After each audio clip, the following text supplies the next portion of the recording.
nobody ever bled for the independence of this land except the Malays. So you can't blame them for suspecting that they might be the only people who ever would bleed for the independence of this land if it was ever threatened, because they're the only ones who ever did bleed. Now, they bled for the independence of this land. They achieved the independence of this land.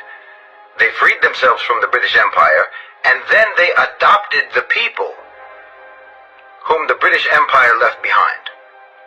They integrated them into the citizenry of the new independent Malaysia. They didn't have to do that. Now, I think it's very important to understand this and to recognize this history so that you can appreciate the astounding magnanimity and humanity of spirit that the Malays exhibited towards the people who had formerly worked for the British Empire against the independence of the Malays, against the independence of this land. They integrated those people into the citizenry, they gave them full citizenship, and they made Malaysia, and now they're all brothers and sisters. They're all fellow citizens in the same one Malaysia.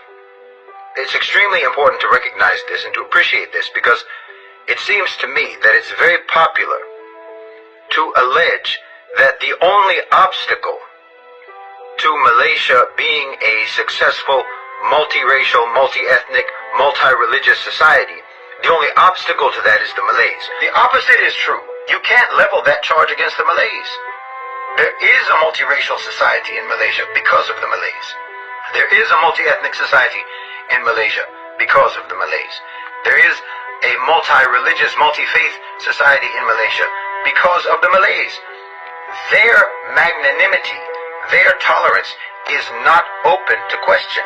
You have to recognize that history to appreciate and understand that no one is more serious about having a multiracial, multi-ethnic, and multi-religious society. No one is more serious about that than the Malays, because it didn't have to be that way.